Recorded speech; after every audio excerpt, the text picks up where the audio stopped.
Mainly hormone आ रहा है auxin. वहीं कुछ हद तक हम साइंटिस्ट की माने तो जिब्रेलिन, एंड कुछ हद तक अगर अपन माने तो एब्सिसिक एसिड जो है वो भी इसके अंदर इंक्लूड हो रहा है। तो एब्सिसिक को अगर रोक भी दे अभी, तो जिब्रेलिन एंड ऑक्सिन हार्मोन जो है वो इसमें मोस्ट इफेक्टिवली जो है वो काम में आ रहे हैं फिजिकल स्टिमुलाइज के रूप में। तो यहाँ पे फर्स्ट फिजिकली रिस्पॉन्स या परसीव फॉर एनी फिजिकल स्टिम्यूल्स एक चीज, दूसरा उसके अनुसार वो क्या करेगा, रिएक्ट, भौतिक क्रिया करेगा।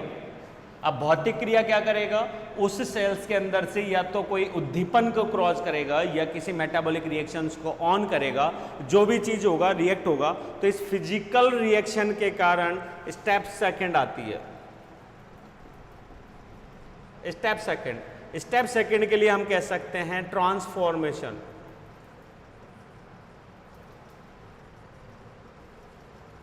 Of information.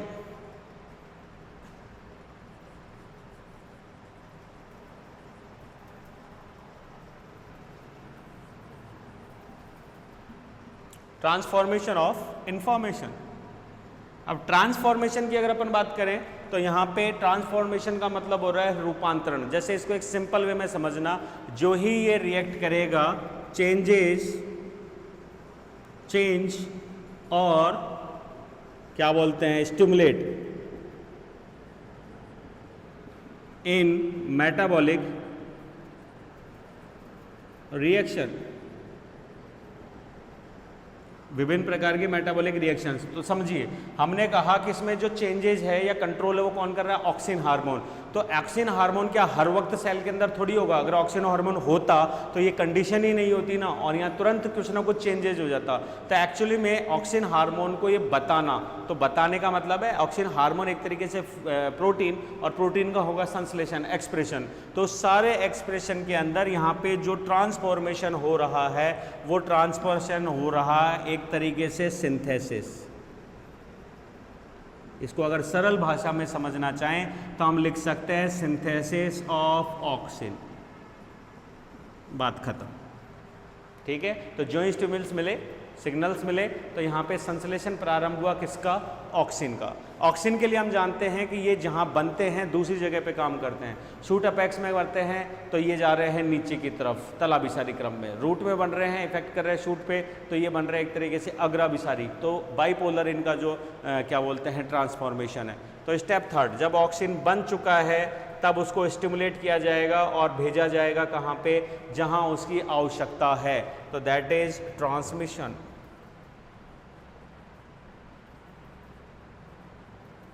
Of information. Transmission हुआ, तो ट्रांसमिशन के लिए हम कह सकते हैं कि इन दिस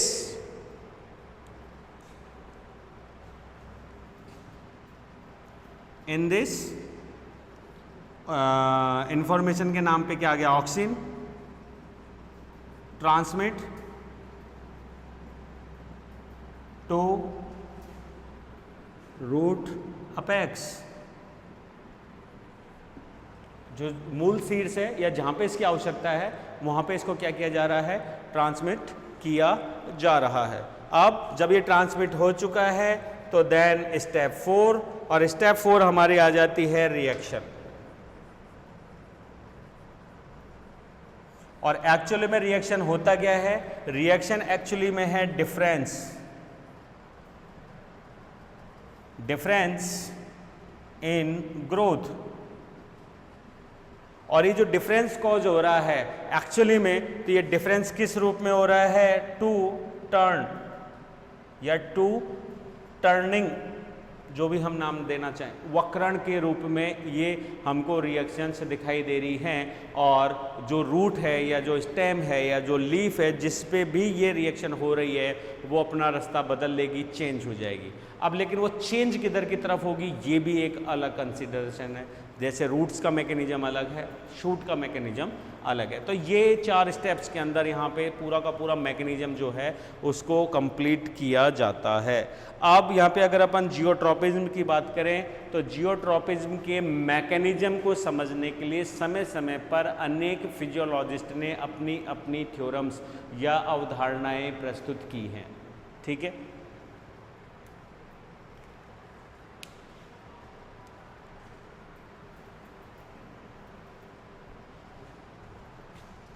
देख लीजिए एक बार इसको।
हाइपोथेसिस परिकल्पना या थियरीज।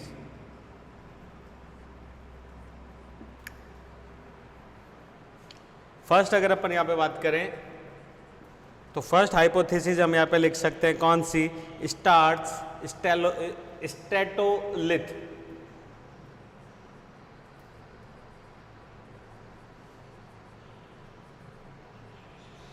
थियरी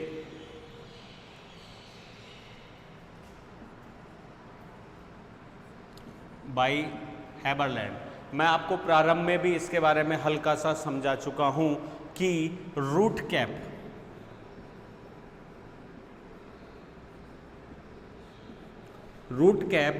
के मध्य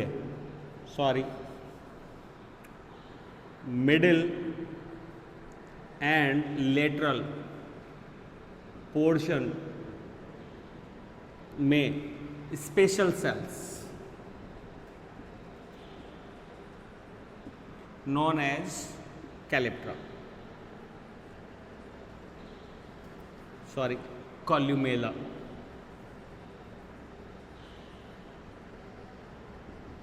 ठीक है, ये जो कॉल्यूमेला जोन है इनके अंदर एक विशेष प्रकार की स्टिम्युल सेल्स मिलती हैं और ये विशेष प्रकार की स्टिम्युल सेल्स जो हैं नोन एज स्ट्रेटोलिथ।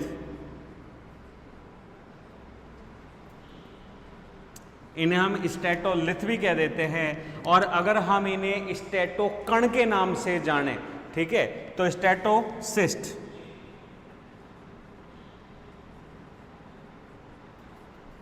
These are स्ट्रेटोसिस्ट।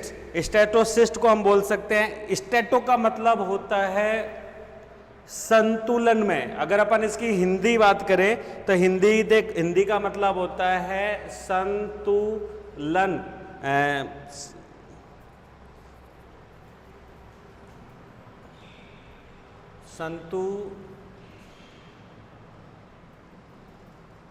संतुलनाशम, संतुलनाशम, हाँ संतुलनाशम। तो अगर अपन यहां बात करें तो स्टेटो, स्टेटो का मतलब हो गया संतुलन, तो संतुलन कण, हम नाम दे सकते हैं संतुलन कण। और अगर अपन लिथ का बात करें तो इसका मतलब हो गया संतुलन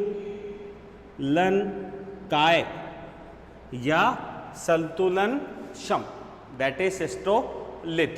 तो इसका मतलब कॉल्यूमेला सेल में विशेष प्रकार की संरचना पाई जा रही है। अब अगर अपन इस संरचना की बात करें तो ये क्या है, तो आप इसको स्टेटोलिथ कह दीजिए या अमाइलो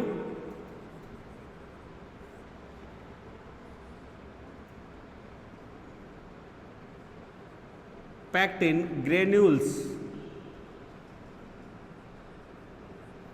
अमाइलोज कण बोल सकते हैं हम इनको।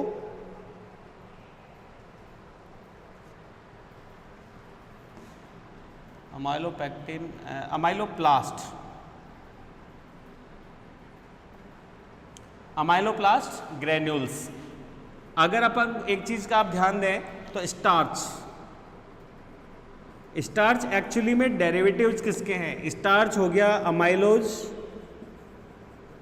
And amylopectin, amylopectin and amylose. तो यहाँ पे अमाइलोज या अमाइलोपैक्टिन की अगर हम बात करें तो हमने इनको नाम दे दिया प्लास्ट, प्लास्ट का मतलब हो गया काय, अमाइलो काय। इसका मतलब एक नाम और अगर अपन दें तो that is also known as amylo starch या अमाइलो मंडकण।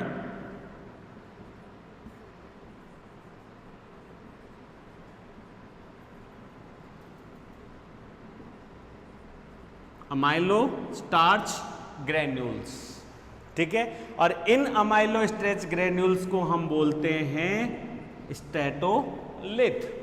क्लियर? अब ये कर क्या रहे हैं, तो इस थ्योरी के अनुसार रूट कैप के कॉल्यूमेला में विशेष प्रकार के कण मिलते हैं जो कि है अमाइलो स्टार्च ग्रेन्यूल्स। ये लगभग एक कोशिका में 15 से 20 स्टेटोलिथ कण जो हैं पाए जाते हैं। आप इसको एक बैलेंस स्ट्रेटजी के रूप में समझिए।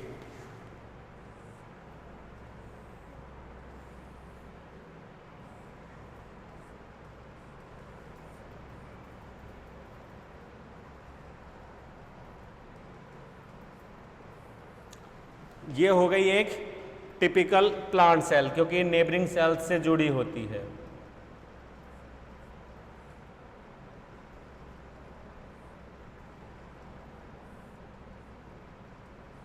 नेबरिंग प्लांट से वो सेल से जुड़ी हुई है।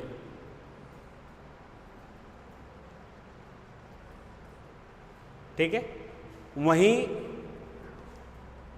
ये है इसके अंदर These are स्टेटोलिथ या अमाइलो स्टार्च पोर्शंस। और अगर अपन इसकी ग्रेविटी की बात करें तो ये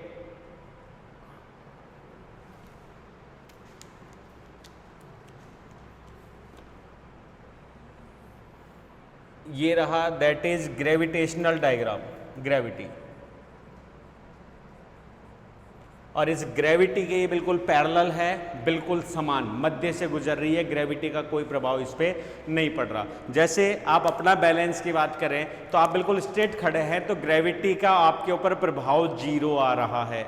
आपके पैरों को, आपकी बॉडी का जो 70-80 किलो का वेट है, या जैसे कोई बिल्कुल दुबला पतला है 50 किलो, तो उसको फील नहीं हो रहा कि उसमें वजन 20 किलो है, ठीक है, या 50 किलो है या 100 किलो है। वहीं अगर अपन सेम अपनी एक्सिस के ऊपर अपन किसी चीज़ को रख लेते हैं तो उसका वेट भी हमारे लिए क्या हो जाता है, कम हो जाता है। ठीक है, वहीं अगर अपन उसी चीज़ को हाथ के 90 डिग्री मतलब एंगल पे खड़ा करके फिर अगर हम कोई वेट लेते हैं तो हम एक सिंपल सा वेट की हम बात करें, किसी बुक की भी बात करते हैं तो उसका भी वेट हमें लगता है, क्योंकि वो हमारे एक्सिस के 90 डिग्री जा रहा है। तो ग्रेविटी पुल जो है वो उसको क्या कर रहा है, डाउन टू अर्थ पुल कर रहा है, तो हमको डबल वहाँ पे क्या करना पड़ रहा है, भार, क्योंकि उस वस्तु के साथ में हमारे जो ऑर्गन है उसका भार भी हमारे ऊपर लग रहा है। तो ये तो हो गया एक सिंपल डायरेक्शन। अब जब किसी कारण से कोई भी इस ऑर्गन जो है वो एक एंगल शो करता है, तो एक एंगल देखिए,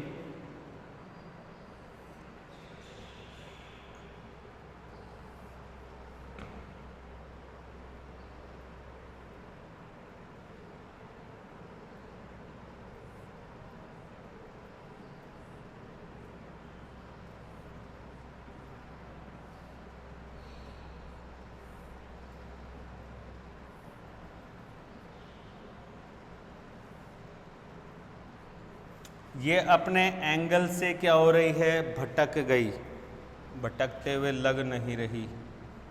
अभी भटकाते हैं इसको।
ठीक है, तो ये आपको मूवमेंट दिख रहा है। इस मूवमेंट में अगर आप बात करें तो ज्यों ही टेढ़ापन आता है तो ये जो ग्रेन्यूल कण है किसके, अमाइलोप्लास्ट के, ये एक डायरेक्शन में ज़्यादा स्टोर हो जाते हैं।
ठीक है, तो यहाँ पे अगर अपन देखें तो ग्रेविटेशनल डायरेक्शन बदलने के कारण, मूवमेंट के कारण, यहाँ पे हाई कंसंट्रेशन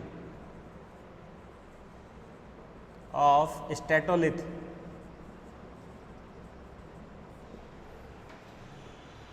या स्टार्च ग्रेन्स, ठीक है। वहीं एक और सिंपल डायरेक्शन अगर अपन इधर की बनाए तो इधर की तरफ अगर मूवमेंट दिखा रहे हैं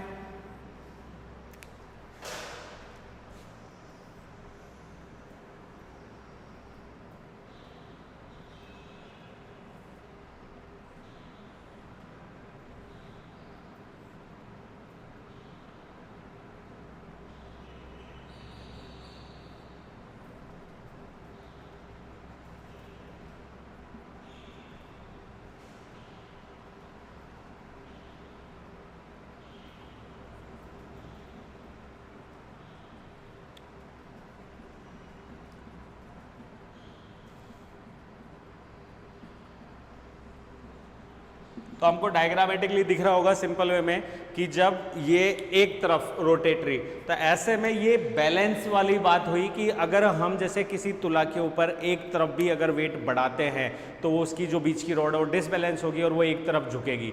सेम वो की वो चीज़ यहाँ हो रही है। या आप इसको दूसरी तरीके से अगर समझें तो जैसे इसको एक बैलेंस के रूप में समझ लेते हैं सिंपल वे में, जैसे कि बाइक के ऊपर आप बैठे हैं और बाइक बिना स्टैंड की खड़ी हुई है, ठीक है। तो आप जो ही अपने दोनों पैर लिफ्ट करते हैं तो बाइक कुछ देर या कुछ सेकंड के बाद दोनों में से एक डायरेक्शन में मूव करेगी। अगर हम हिलना बंद कर देते हैं और उसे सिंपल खड़ा रखते हैं तो वो वर्टिकल पोजीशन में खड़ी हो सकती है, लेकिन कुछ समय के लिए हल्का सा भी कोई मूवमेंट अगर उसमें है तो उसका बैलेंस खराब होगा और वो दोनों में से किसी एक डायरेक्शन में जाएगी। जिधर उसका वेट हैवी हो जाएगा उधर वो चले जाएगी। तो ऐसे में हम क्या करते हैं, बैलेंस बना रहे हैं रस्सी के ऊपर खड़े हुए या बाइक के ऊपर बैठे हुए अपने पैरों से या फिर अपने हाथों से, और वो हाथों की पोजीशन के कारण हम ग्रेविटी के पॉजिटिव या नेगेटिव डायरेक्शन के अंदर उसको क्या कर रहे हैं, सेट करने की कोशिश कर रहे हैं। वही चीज़ यहाँ है।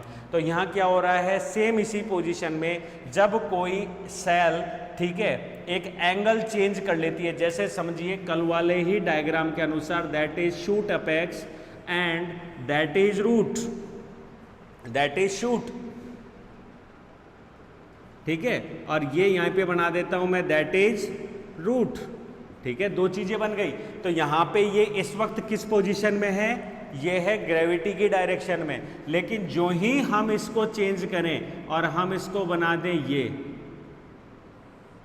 न्यू टेढ़ा कर दें तो ग्रेविटी ये रही, तो ऐसे में हमारे पास में दो डायरेक्शंस हैं, या तो ये नीचे झुकेगा या ये नीचे झुकेगा, ठीक है। तो हमारे पास दो डायरेक्शंस हैं, इसको नीचे की तरफ झुका लीजिए, इसको ऊपर की तरफ झुका लीजिए, तो हमारा नेक्स्ट डायग्राम क्या बन जाता है, ये दोनों अपनी अपनी मोशन में चले गए, हो गया स्ट्रेट। सेम यही बैलेंस जो है वो इस थ्योरी में है, मैकेनिज्म ऑफ स्टैटोलिथ स्टार्च थियरी।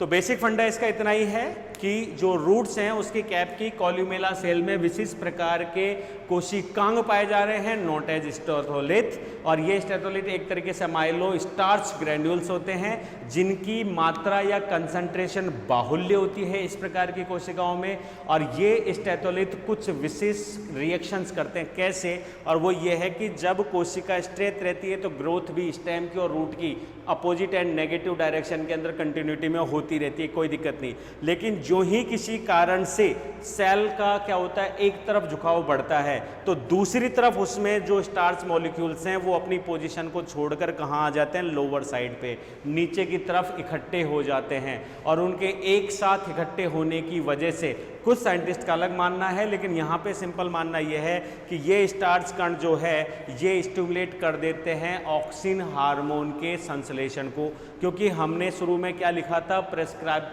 या क्या बोलते हैं प्रेस्क्रिप्शन। सेकंड हम यहाँ पे क्या नाम दे रहे थे, ट्रांसफॉर्मेशन ऑफ इंफॉर्मेशंस। तीसरा हमने नाम दे दिया ट्रांसमिशन ऑफ इंफॉर्मेशंस। तो यहाँ पे transformation of information in by the synthesis of auxin hormone. तीसरा ट्रांसमिशन, ऑक्सिन हार्मोन का स्त्रावण हो गया इन सेल्स में, और जो ही इन सेल्स में हुआ ये हो गया। तो यहाँ पे कैसे हुआ ट्रांसमिशन हुआ, ये रही हाई कंसंट्रेशन, ये रही हाई कंसंट्रेशन, और इस हाई कंसंट्रेशन की वजह से ध्यान रखना शूट में तो हाई कंसंट्रेशन की वजह से ग्रोथ इंक्रीज होती है, तो इस क्षेत्र की ग्रोथ इंक्रीज हो जाएगी और उस क्षेत्र की ग्रोथ इंक्रीज नहीं होगी। लेकिन रूट में जहाँ पे हाई कंसंट्रेशन ऑफ ऑक्सीजन है उस क्षेत्र की ग्रोथ कम होगी, और जहाँ पे लो कंसंट्रेशन है उसकी ग्रोथ ज़्यादा होगी। दोनों में कर्वेचर उत्पन्न हो गया जिसकी वजह से शूट ऊपर की ओर और रूट नीचे की ओर down towards the gravity direction में मूव कर रही है, ठीक है। तो यही सेम पोजीशन है अगर किसी कारण से शूट या रूट के अंदर ये चेंजेज आता है। तो अब अगर अपन शूट की बात करें तो शूट में ये कहाँ है, तो ग्रू शूट में भी ये सेंसर्स हैं, और ये सेंसर्स कहाँ हैं, शूट अपेक्स के कुछ नीचे सब टर्मिनल पोजीशन पे वैस्कुलर टिश्यूज़ के पास के या समीपस्थ पेरेन्काइमा सेल्स के अंदर स्टेरॉइड सेल्स जो हैं वो पाई जाती हैं। तो इन रूट्स, रूट कैप की कॉल्यूमेला में, और शूट के अंदर अपेक्स के वैस्कुलर टिश्यूज़ के पास की पेरेन्काइमेटस सेल्स के अंदर ग्रेविटी रिस्पॉन्स या सेंसर्स जो हैं वो यहाँ पे सक्रिय होते हैं या पाए जाते हैं।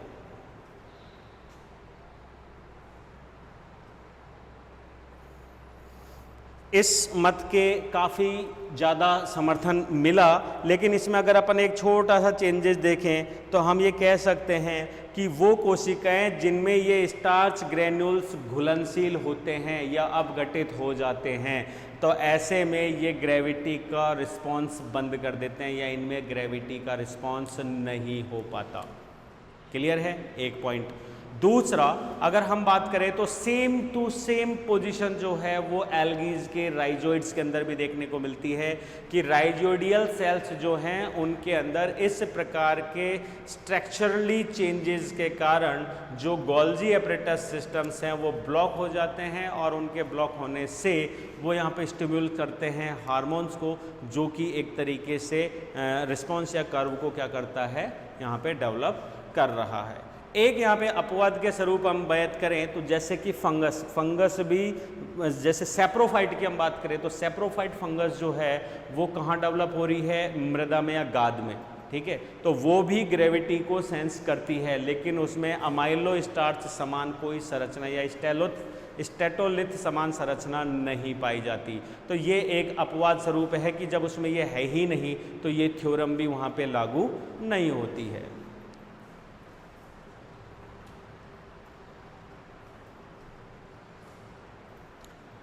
क्लियर है। सेकंड थ्योरम हम यहां पे दे देते हैं, वही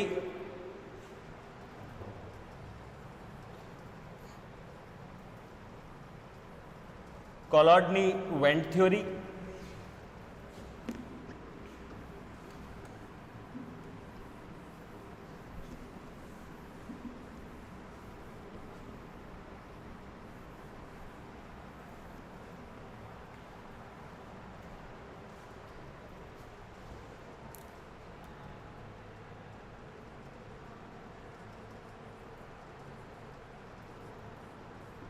कोलॉडनी-वेंट थियरी। कोलॉडनी-वेंट थियरी की भी किसने दी? By Cholodny and Went. Cholodny ने इसको दिया लगभग 1927 में और वेंट ने इस थ्योरी को दिया लगभग 1928 में। दोनों ने स्वतंत्र रूप से एक ही क्रिया को करते हुए इस थ्योरम को प्रस्तुत किया, जो कि हम फोटोट्रॉपिज्म में भी इसको क्या कर चुके हैं, आसानी से समझ चुके हैं या आइडेंटिफाई कर चुके हैं।